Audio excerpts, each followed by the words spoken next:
அண்மை செய்தியை பார்த்துக் கொண்டிருக்கிறோம். ஜம்மு காஷ்மீர் மாநிலம் பஹல்காமில் கடந்த ஏப்ரல் 22ஆம் தேதி நிகழ்த்தப்பட்ட தீவிரவாத தாக்குதலில் 26 பேர் கொல்லப்பட்டிருந்த நிலையில் தீவிரவாத தாக்குதல் தொடர்பாக பயங்கரவாதிகளுக்கு அடைக்கலம் கொடுத்ததாக 2 பேர் தற்போது கைது செய்யப்பட்டிருக்கிறார்கள். மேலும் தகவல்களை எமது செய்தியாளர் சரவணன் வழங்க கேட்போம். சரவணன், கைது செய்யப்பட்டவர்கள் யார்? விரிவான தகவல்கள் என்ன? ஜம்மு காஷ்மீர்ல ஏப்ரல் மாதம் 22ஆம் தேதி பகல்காம் எனும் இடத்துல சுற்றுலா பயணிகள் மீது தீவிரவாதிகள் ஒரு கொடூரமான ஒரு தாக்குதலை நடத்தினார்கள். இதுல 26 பேர் சுற்றுலா பயணிகள், அப்பாவி மக்கள் சுட்டுக் கொல்லப்பட்டார்கள். இந்த சம்பவத்திற்கு லஷ்கர் இ தொய்பா, பாகிஸ்தானிலிருந்து இயங்கக்கூடிய லஷ்கர் இ தொய்பாவினுடைய அமைப்பினுடைய துணை அமைப்பு தான் இதற்கு காரணம் என்பது உடனடியாகவே கண்டுபிடிக்கப்பட்டது.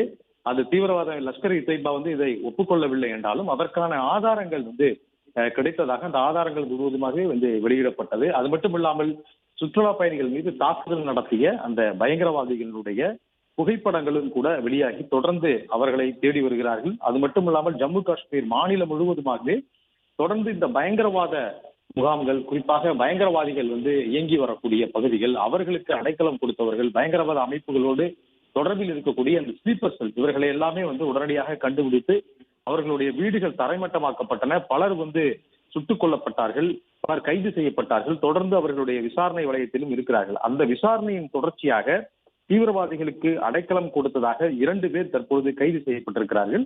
பர்வேஷ் அகமது, பஷீர் அகமது, இந்த 2 பேரையும் தற்பொழுது தேசிய புலனாய்வு முகமை கைது செய்திருக்கிறது. இந்த வழக்கை தேசிய புலனாய்வு முகமை தான் விசாரிக்கிறது. பகல்காம் தாக்குதல் வழக்கு தேசிய புலனாய்வு முகமைக்கு மாற்றப்பட்டு விசாரணை நடத்தப்பட்டு வரக்கூடிய நிலையில் தான் 2 பேரை கைது செய்திருக்கிறார்கள். பர்வேஷ் அகமது, பஷீர் அகமது என்ற 2 பேரை கைது செய்திருக்கிறார்கள்.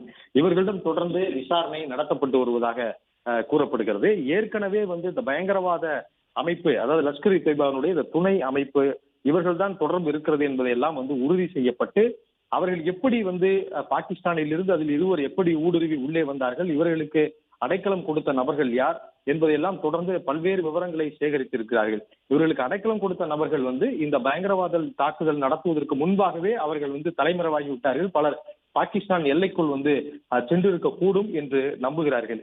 இப்படியான நிலையில் தான் தொடர்ந்து இந்தியாவில இன்னும் இந்த பகுதியில், ஜம்மு காஷ்மீர் பகுதியிலேயே பயங்கரவாத அமைப்புகளுக்கு உறுதுணையாக இருக்கக்கூடிய நபர்கள் குறித்த விவரங்களை சேகரித்து தேசிய புலனாய்வு முகமை தீவிர விசாரணையில் இறங்கியிருந்த நிலையில் தான் பர்வேஷ் அகமது, பஷீர் அகமது என்ற இந்த 2 நபர்களை கைது செய்திருக்கிறார்கள். இவர்கள் தான் இந்த பயங்கரவாதிகளுக்கு அடைக்கலம் கொடுத்தார்கள் என்ற விவரங்கள் சேகரிக்கப்பட்டிருக்கிறது. எனவே இந்த தாக்குதலுக்கு நேரடியாக தொடர்பில் இருக்கக்கூடிய, தாக்குதல் நேரடியாக ஈடுபட்ட அந்த பயங்கரவாதிகள் எங்கே இருக்கிறார்கள், அவர்கள் எப்படி தப்பிச் சென்றார்கள் என்பதை அவர்களை கண்டறிந்து அவர்களை பிடிப்பதற்காக இந்த 2 பேரிடம் நடத்தப்படக்கூடிய விசாரணை முக்கியமானது என்பதை பார்க்கிறார்கள்.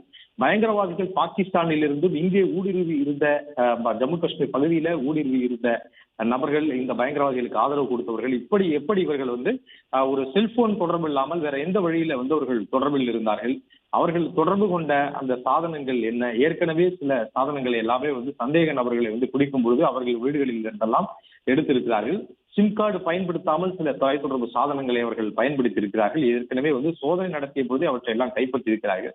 எனவே இந்த கைது செய்யப்பட்டிருக்கக்கூடிய இந்த 2 நபர்களிடமும் இவர்கள் எங்கே தங்கியிருந்தார்கள் என்பதை கண்டறிந்து அந்த இடங்களில் எல்லாம் அடுத்தடுத்து சோதனை நடத்துவதற்கும், அங்கு ஏதேனும் இது போன்ற அறிவியல் ரீதியான சில ஆதாரங்கள் கிடைப்பதற்கான வாய்ப்புகள் இருக்கிறது என்பதனால அடுத்த கட்டமாக தேசிய புலனாய்வு முகமை இந்த கோணத்தில் விசாரணையை நகர்த்துகிறார்கள். இவர்கள் இருவரும் கைது செய்யப்பட்டிருக்கக்கூடிய நிலையில இந்த பகல்காம் தாக்குதல் வழக்கில் ஒரு முக்கிய துருவாக இதை பார்க்கிறார்கள். இன்னும் அடுத்தடுத்து கைது நடவடிக்கை இருப்பதற்கான வாய்ப்புகள் இருப்பதாகவும் கூறப்படுகிறது.